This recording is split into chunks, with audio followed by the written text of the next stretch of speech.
Dalam Wahyu 1 ayat 8, Aku inilah Alif dan Ia. Demikianlah firman Allah Tuhan itu, yang ada dan yang sudah sedia ada dan yang akan datang kelak, yaitu yang Maha Kuasa.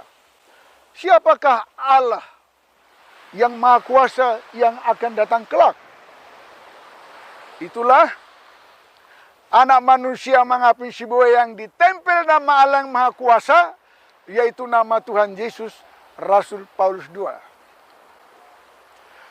Kalau nama Allah yang Maha Kuasa tadinya, sebelum datang Omega, adalah Tuhan Yesus Kristus. Itulah nama yang awal, nama Alpha, yang ditempel kepada si Immanuel. Maka dikatakan, Dia adalah Tuhan penyelamat, nama Tuhan Yesus Kristusnya. Si Immanuel bukan Tuhan penyelamat, bukan Allah penyelamat. Si Immanuel bukan Allah menjelma jadi manusia, kau sesat. Mengapin sebuah ditempel nama Allah yang Maha Kuasa, nama Omega, yaitu Tuhan Yesus, sama-sama Tuhan Yesus. Cuma tambahan Rasul Paulus II, itu pemberian Allah. Mengapin sebuah bukan Allah, bukan Tuhan, bukan penyelamat, tetapi nama yang ditempelkan kepada mengapin sebuah itulah penyelamat. Maka yang berbicara ini adalah penyelamat, Roh Kudus, Allah sendiri, seperti di dalam Yesus Kristus, maksudnya dalam si Immanuel. Wahyu 2:8. Suratkan kepada malaikat sidang jemaat yang di Smyrna seperti yang demikian. Inilah sabda daripada Dia yang awal, permulaan. Itulah Immanuel, Tuhan Yesus Kristus. Dan yang akhir, Tuhan Yesus Kristus Omega. Tuhan Yesus terakhir, Tuhan Yesus kedua, yang sudah mati lalu hidup pula. Immanuel mati bangkit, naik ke surga. Nama Yesus tinggal di bumi, si Immanuel sudah di surga. Si Immanuel bukan Tuhan Yesus. Karena selama ini gereja-gereja organisasi agama Kristen dunia menganggap bahwa si Immanuel itu adalah Allah menjelma menjadi manusia, itulah Tuhan Yesus. Tuhan Yesus itu sebuah nama saja dari Allah pribadi. Saya mau membaca firman dalam Wahyu pasal 1 ayat 13. Dan di tengah-tengahnya tampak seseorang yang serupa dengan Yesus. Siapa seseorang ini yang serupa dengan Yesus? Mengapin si buaya. Seseorang ini serupa dengan Yesus yang menyebut dirinya anak manusia. Menyebut dirinya anak manusia. Kalau ini ditafsirkan dengan logika, sesat. Tapi kalau ayat ke ayat yang bersambung, itulah kebenaran, kemurnian, terang dari Allah, tidak menyesatkan manusia itu. Jadi berarti ada dua serupa Yesus. Itu maka Tuhan Yesus datang, dia berkata, datanglah kerajaanmu. Terjadilah orang-orang mendengar suara Allah 1 kali 24 jam. Itu artinya bertanya jawab dengan Allah, Allah memerintah langsung. Itu artinya datanglah kerajaanmu. Lalu Tuhan Yesus berkata, maksudnya bodinya, badannya si Immanuel loh. Hendaklah kamu sempurna. Seperti Bapamu di surga sempurna adanya. Gak berdosa-berdosa, gak bersalah-bersalah lagi. Bisakah? Bisa. Tapi para pendeta berkhotbah, tidak ada manusia sempurna. Tidak ada orang yang bisa sempurna. Semua sudah berbuat dosa, betul. Tetapi setelah percaya Tuhan Yesus, terbaptis Roh Kudus, mendengar suara Allah, bertanya jawab, permanen 1 kali 24 jam setiap hari. Orang inilah yang sempurna, tidak berdosa-berdosa lagi. Jadi, orang yang menang atas dosa adalah karena dia ada suara dari Allah di dalam dirinya, menuntun, membimbing manusia ini. Jadi, firman yang berbunyi, Akulah Allah Alfa, Akulah Allah Omega. Aku Allah yang awal melalui Immanuel bekerja penebusan dosa. Akulah Allah Omega, yaitu melalui jasad tubuh, jasmani mengapung si buaya. Kalau orang berpendapat bahwa sesudah Tuhan Yesus tidak akan ada yang datang lagi, kau keliru dan sesat. Ayat Alkitabmu yang mana? Allahmu tidak bersuara memberitahu apa-apa kepadamu. Alkitab ini adalah firman yang mati, bukan firman yang hidup.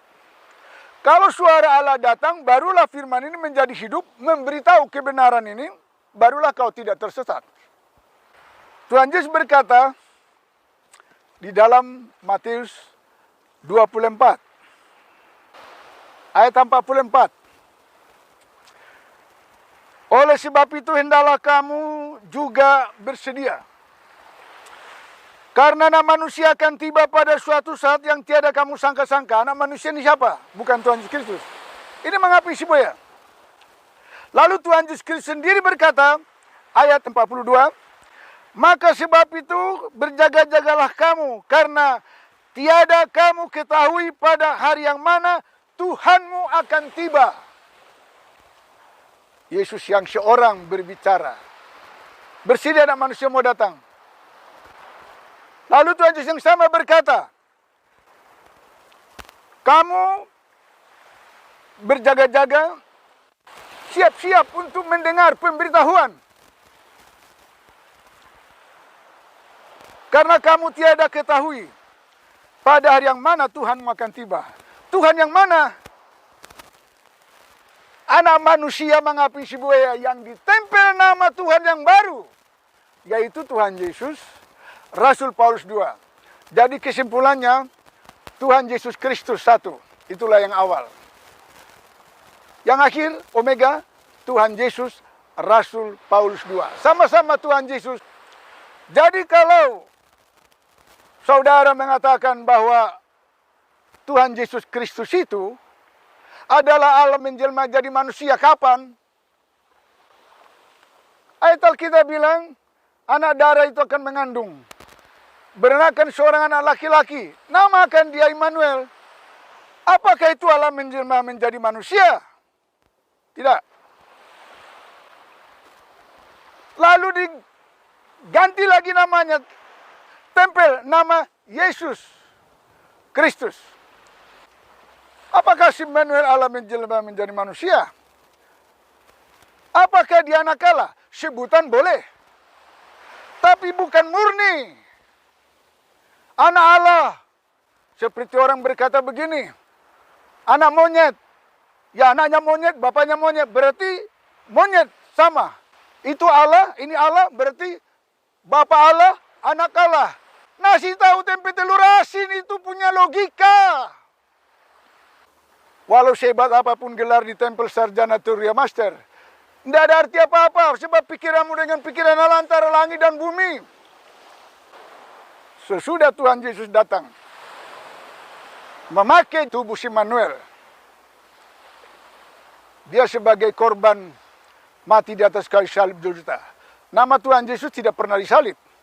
Nama Tuhan Yesus tidak pernah mati. Nama Tuhan Yesus tidak pernah dilahirkan.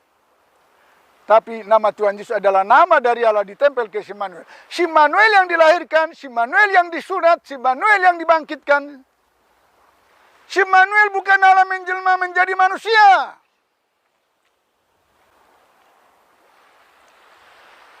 Maka Nama Allah ditempelkan kepada si Immanuel. Lalu dia menjadi domba, korban penebus dosa. Untuk sebuah pengampunan ditaruh di bumi ini. Supaya manusia datang memanggil nama Yesus supaya dosanya diampuni. Kalau mengakui. Kalau 1000 dosanya 500, diakui 500, diampuni 500, itu belum diampuni, belum ditebus. Itu artinya. Tapi tabiat berdosamu masih kekal. Walaupun sudah ditebus Yesus. Betul? Tuhan Yesus bekerjanya 3,5 tahun. Melalui tubuh Immanuel. Tapi anak manusia mengapa si boy bekerja? Itu masih 30 tahun lagi. Sebab Tuhan ada berbicara. Nanti Rasul Paulus 2, anak manusia ini aku akan angkat hidup-hidup seperti Henok dan Elia. Dia tidak mati dikubur. Nanti semua manusia akan menyaksikan ada penjemputan di langit. Dan anak manusia itu Rasul Paulus 2 ada di sana. Dan manusia menyaksikan itu. Itu Tuhan berjanji begitu. Tuhan Yesus Kristus mati dan bangkit dari kuburan. Kuburannya Tuhan Yesus Kristus adalah dari tanah. Walaupun itu gua. Tapi kuburan mengapin sebuah lebih dahsyat, lebih ngeri dari kuburan Tuhan Yesus. Sebab kuburan mengapin sebuah adalah tabiat-tabiat berdosanya itu yang mengubur dia. Tapi dia bisa bangkit dari tabiat berdosa sehingga menang, mengalahkan dosa, mengalahkan iblis, sehingga ia diberi nama yang baru. Mengapin sebuah lah orang satu-satunya di kolong langit ini, turunan Adam dan Hawa, yang sudah menang atas dosa, meremukkan kepala iblis.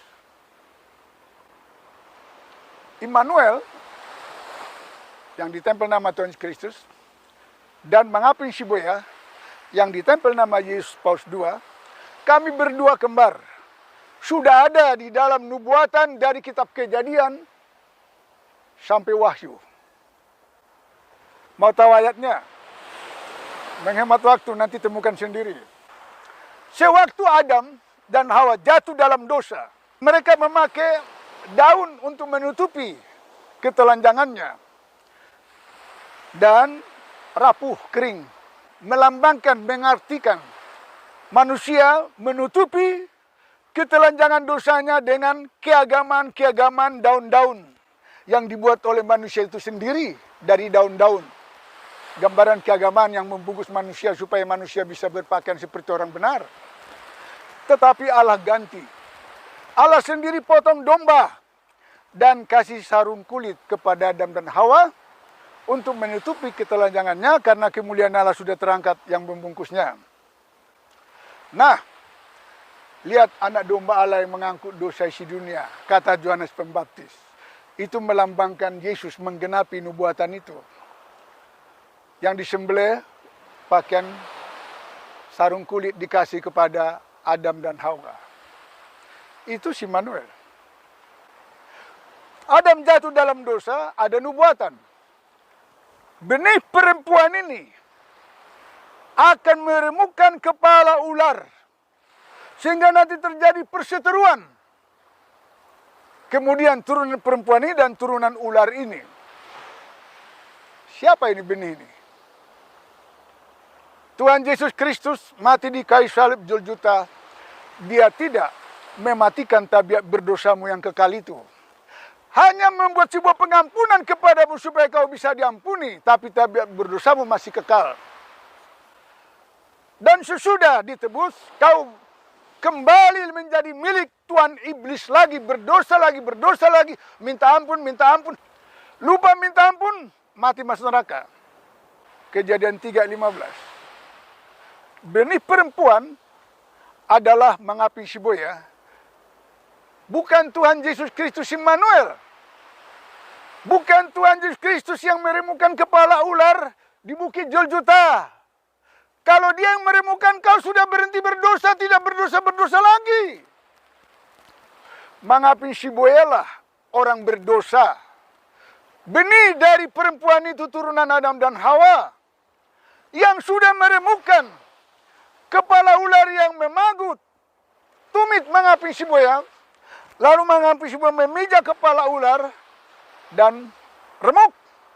Sehingga tidak bertabiat berdosa lagi karena pertolongan dari nama Yesus yang berkuasa itu dan suara dari Allah yang dahsyat itu ada di dalam dirinya. Sehingga matilah tabiat berdosa, mati daging. Keluar 9 buah roh. Itulah kesesatan gereja-gereja organisasi agama Kristen sedunia. Apa itu Protestan di dalam, apa Pentekost yang ratusan sehingga ribuan. Sesatnya mengatakan apa? Tuhan Yesus sudah mati di kayu salib Golgota, menebus dosa kita, sehingga kita sudah menang atas dosa. Hah? Udah menang atas dosa, kapan kau? Masih berbohong terus. Anak iblis. Masih berdusta. Kapan menang? Belum menang. Pada tanggal 10 November 2003. Anak manusia datang. Mengapi Siboya dari timur dunia. Yang diangkat oleh Allah telah menang atas dosa. Sudah meremukkan kepala ular itu. Sehingga tidak ada dosa lagi dalam tabiatnya. Seluruh kebenaran dilakukan, dikerjakan. Allah yang bersaksi kepada ratusan orang-orang. Sudah banyak yang mendengar. Jadi, kalau kalian mengatakan bahwa Tuhan Yesus Kristus sudah menebus, pernah kau memang ditebus tapi berdosa lagi? Tabiat berdosamu tidak bisa mati. Kecuali datang kepada orang manusia. Mantan orang berdosa inilah yang bisa menolongmu untuk berhenti berdosa, bertabiat berdosa mati. Maka 10 November 2003, akhir dari akhir zaman, anak manusia datang. Awal akhir zaman tanggal 10 November tahun 3 Masehi, si Manuel lahir. Yang ditempel nama Tuhan Yesus. Dengan kata lain, boleh tidak apa-apa nyebut. Tuhan Yesus lahir tanggal 10 November tahun 3 Masehi. Tanggal 10 November 2003 adalah kedatangan anak manusia dari timur dunia melontarkan cahayanya kebenaran murni dari Alkitab, kebenaran, keselamatan, kemurnian pengajaran dari seluruh Alkitab ini ke barat, utara, selatan, satu dunia nanti diterangi. Sehingga kesesatan, kebodohan, ketidakmengertian dari para agama Kristus di dunia akan dibersihkan. Barulah agama Kristus di dunia ini menjadi pengikut Kristus, mendengar suara Tuhan 1 kali 24 jam, bertanya jawab dengan Allah setelah datang mengikut anak manusia datang di sorong. Inilah bukti. Anak manusia itu adalah menyelamatkan manusia dari kesesatan, dari kebodohan, dari salah pengertian. Kalau Tuhan berkata kamu sesat sebab tidak mengerti isi Alkitab dan kuasa Allah, itu benar. Maka Tuhan Yesus Omega yang harus datang menjelaskan seluruh kebenaran yang diucapkan oleh Tuhan Yesus Alfa. Jadi, jelaslah kalau Allah itu Esa, segitiga. Bapa atau Roh Kudus. Allah yang Esa, si Manuel, mengapi Siboya. Inilah dipakainya untuk menyampaikan seluruh kebenaran supaya satu dunia diselamatkan. Itu maka Tuhan Yesus berkata, kenapa anak manusia itu bersedialah karena kamu tidak tahu kapan anak manusia datang. Bersedialah Tuhanmu Jadi di dalam anak manusia itu ditempel nama Tuhan Yesus Rasul Paulus II. Itulah nubuatan yang diucapkan oleh Tuhan Yesus Kristus. Ada kesesatan? Bisakah kalian untuk menentukan ayat dari ayat ke ayat sebuah jawaban yang benar? Supaya tidak tersesat manusia ini? Bisakah kalian menerima mengakui kebenaran ini? Kebenaran yang semacam apa lagi yang kalian akan cari di kolong langit ini? Bukankah keselamatan yang dicari? Bukan untuk mempertahankan doktrinmu, organisasimu, gerejamu, pendapatmu, teologiamu, ideologimu. Pendapat. Hanya pendapat firman Allah. Kebenaran firman Allah. Satu-satunya. Datanglah belajar. Temuilah Rasul Allah dari akhir zaman ini. Rasul Paulus II. Yang sekaligus diangkat Allah menjadi anak manusia. Untuk menggenapi firman itu. Karena dia sudah menang dari tabiat berdosanya. Mematikan tabiat berdosanya. Sehingga tidak berdosa-berdosa lagi. Allah saksi hidup. Dan dia memberitahukan ke seluruh Indonesia ini. Bahkan sudah diperlihatkannya. Muka anak manusia ini. Dan nanti ke depan. Banyak orang akan bersaksi. Saya melihat anak manusia di langit. Saya bertemu. Jam 12 malam. Saya melihat dia berjalan. Karena Allah sendiri akan memperkenalkan langsung kepada manusia. Itu tanda yang asli dari Allah. Kalau dari manusia, dusta, bohong, menipu, menyesatkan. Dan buktinya tidak ada kebenaran. Maka kalau pendeta, sarjana teologi, dosen teokrasi mengatakan Tuhan Yesus tidak datang. Ini adalah buku yang bohong. Buku karangan-karangan. Asal omong. Tidak ada bukti ayat. Untuk umat Kristiani katanya. Umat Kristen yang mana? Agama Kristen betul. Kalau untuk agama Kristen tidak cocok Injil ini. Harus cocok dengan gereja organisasi masing-masing lah pendapatnya. Sehingga mereka berkata bahwa dari dulu katanya mau kiamat, mau kiamat, mau kiamat. Tapi enggak kiamat-kiamat. Ada satu kesesatan manusia di kolong langit ini. Baik dia beragama maupun tidak beragama. Maupun dia bertuhan katanya. Kesesatannya apa? Dunia ini tidak pernah kiamat. Dari dulu nggak pernah. Padahal dia nggak tahu. Pengertian kiamat, langit itu lenyap. Bumi yang ada tanah cacing batu ini lenyap. Itu orang sinting, orang bodoh. Nggak ada kiamat begitu. Kalau kiamat langit bumi lenyap, itu maksudnya adalah langit bumi adalah manusia langit, manusia bumi, manusia kedagingan, bumi manusia berdosa, lenyapkan, dibunuh, dibantai. Itu ada. Tapi kalau ini tidak ada. Sama tanah ini. Zaman Nabi Nuh kiamat. Langit tetap. Bumi tetap. Manusianya dibantai satu dunia 8 orang selamat. Zaman anak manusia. Kiamatnya adalah. Bukan langit itu lenyap. Bumi lenyap. Tetapi manusia-manusia jahat dilenyapkan. Dari muka bumi ini. Itu nanti melalui pasukan ISIS membereskan bumi ini.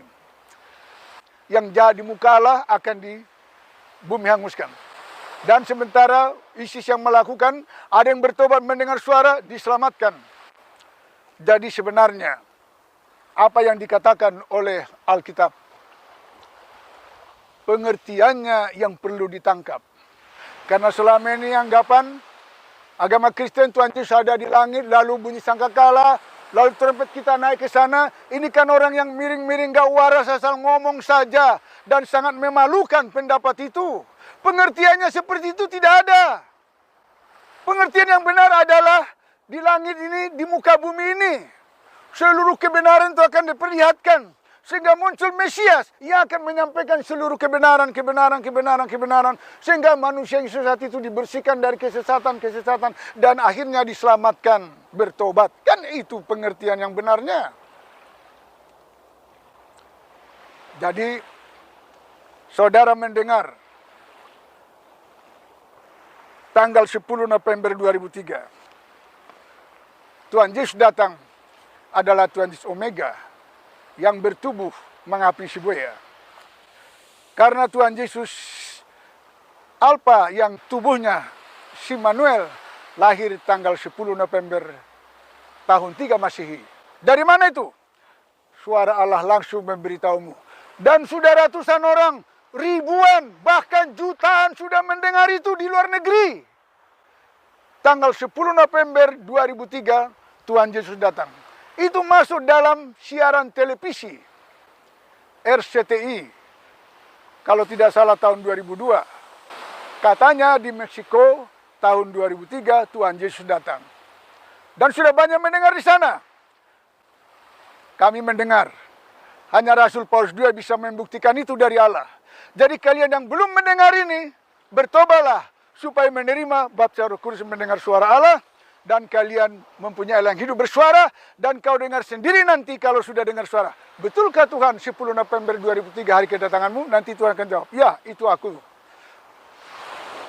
Betulkah Tuhan Yesus Kristus Immanuel itu lahir tanggal 10 November tahun 3 Masehi? Nanti Tuhan jawab, betul, itu dari aku. Tuhan Yesus memberkati saudara. Kita ketemu berikutnya. Amin. Pikul salib.